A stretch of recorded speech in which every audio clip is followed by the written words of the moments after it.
Hi everyone. I'm at my grandmother's house. I came and I cooked breakfast for her. I'm chilling. Actually, I'm about to leave my grandmother's house. My son is he has to go to work, so I have to get him back in time. I'm looking for a photo, a baby picture of me. I don't see any though. I don't see any baby pictures of me. No, they must be in my grandmother's room. Oh, it's my graduation picture. Right there, my graduation picture. You have to take the cards we are dealt, and make the best of it. So that's what I have done. At least I recognize my ability to take what's happened to me and use it for something positive. So I think that's where I find a lot of healing from. And not that you asked, but this is a good way to get into a conversation. Not having choices, or feeling like I didn't have choices, because I recognize we all have a choice, and even as children we have choices. But are you developed enough to recognize the choices that you can make, or are you strong enough, or do you have the resources to deal with what the impacts of those choices might be? And as a child, you just don't. You just simply don't. Like, it's a huge gamble because you just don't know enough about the world. So yeah, a lot of people talk about, oh, you could have ran away. Actually, I did try to run away a couple of times. But and you know what? A story, y'all get this exclusively because I've not told this story anywhere else. There was one time, so in my attempts to run away, I decided to test. After one time that I ran away, I tried to run away and my siblings caught me. And that's what I realized, again, child mind. You're not considering everything. You're not considering everything that comes along with the decisions that you make. So my idea was that, I was trying to get away. I packed some stuff. I was out the door, but my brother called me.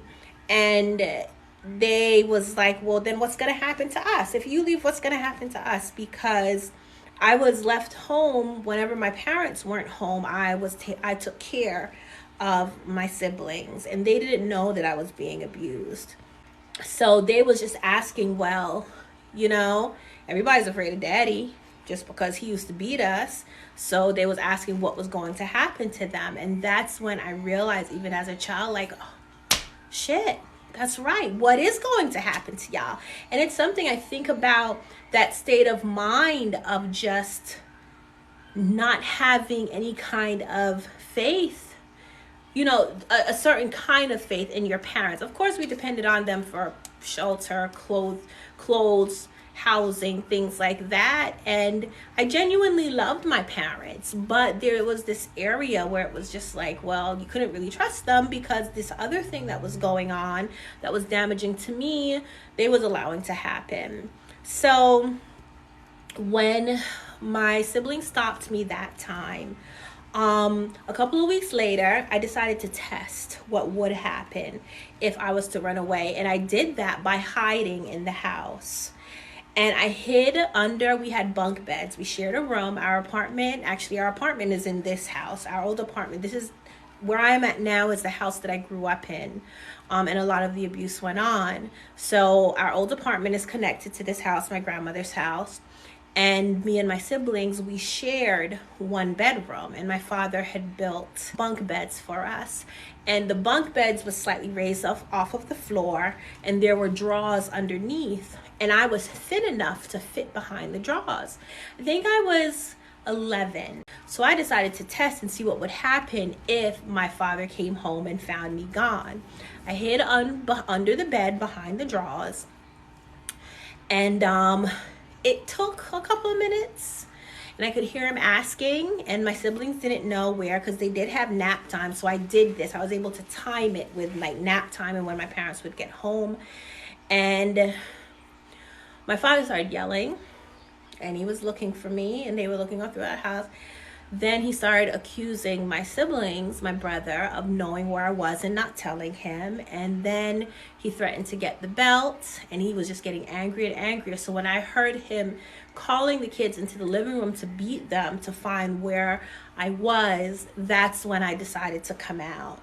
And I realized then, like, if I was to leave, or if my parents was to find that I ran away, then my father would take it out on my siblings. So that's when I decided not to try to run away again. Wow, that's the first time I've told that story publicly. So, yeah, a lot of hard decisions I had growing up. My son, y'all, Loba. 1 million views. We're here. How you doing? So that's Aloba. All right. So on that note, yeah, he has to go to work, so I gotta go. All right, people, be blessed, for you are a blessing. Bye.